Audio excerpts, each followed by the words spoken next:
Minha origem é o Rio de Janeiro, onde eu me formei em medicina há muito tempo atrás, mais de 40 anos.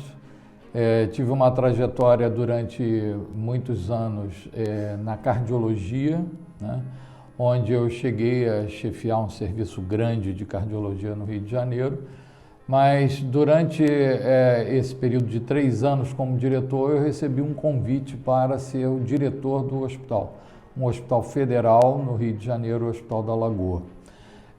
Nesses 3 anos que eu depois fiquei como diretor, isso mudou completamente a minha vida, eu saindo da atividade como cardiologista para gestão hospitalar.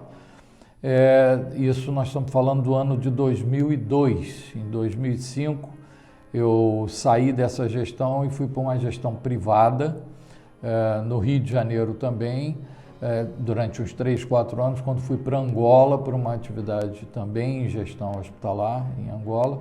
Na volta, depois de um ano, eu comecei a trabalhar com acreditação hospitalar, fui durante muitos anos avaliador de hospitais no Brasil.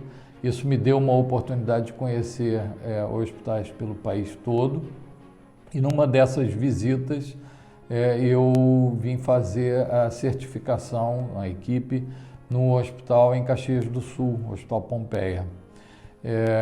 Foi certificado e meses depois estava fazendo uma consultoria do hospital, que acabou virando um cargo na diretoria, né? E atualmente meu foco principal é medicina hospitalar, onde a gente vem implantando um projeto de grande escala em hospitais na rede estadual do Espírito Santo.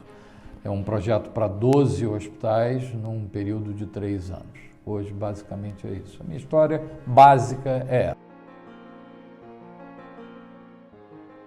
A JME, acredito que tenha sido 2016, quando nós nos conhecemos através de alguns amigos comuns, e nós começamos a pensar diversas alternativas de projetos, né, dentro de um escopo em que eu vinha já trabalhando do ponto de vista de pesquisa, né, com situações assim pouco convencionais dentro da gestão hospitalar.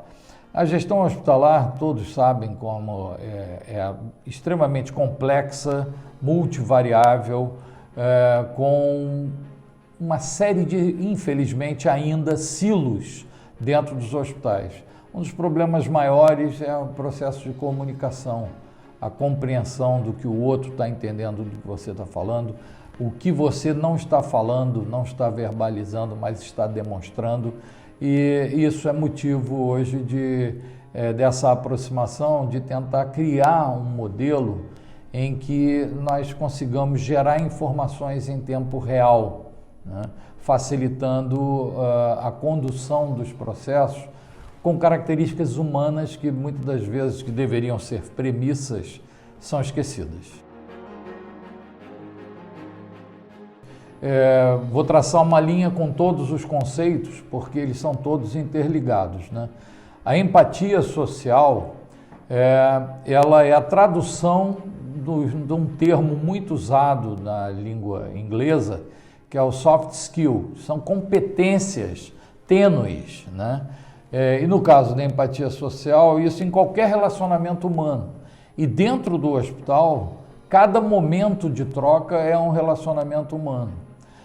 Seja ele de serviço para serviço, de área administrativa com área assistencial, todos sabem o que há de conflitos e não compreensão da atividade um do outro, e principalmente na relação profissional de saúde e paciente, e vice-versa. O paciente, muitas das vezes, por ser um consumidor não esclarecido, ele vive um tormento dentro do processo de internação. Ele não compreende do que se fala, ele não recebe a informação exata, ele não tem informação para o pós-alta, e assim também a sua família, né? Então, foco centrado no paciente. O foco centrado no paciente é exatamente essa mudança comportamental. Normalmente as pessoas atribuem que não tem tempo para isso, mas em média um tempo que se gasta com um paciente, um médico com um paciente na visita, no mundo inteiro isso é medido, é em torno de 2 minutos numa visita médica. E dentro desses 2 minutos, apenas 18 segundos se dá a oportunidade ao paciente para esboçar alguma fala, porque nem sempre ele tem a resposta. Então, o foco centrado já é um primeiro desafio que já tem muitas demonstrações de impacto, tanto financeiro nos hospitais, quanto nos desfechos clínicos, né? O que há de desperdício dentro das organizações hospitalares na área assistencial são valores estratosféricos, são valores assim de equação exponencial, e só que isso não é medido. Então é uma oportunidade da gente passar a medir. Geração de valor é geração de valor para o paciente, tá?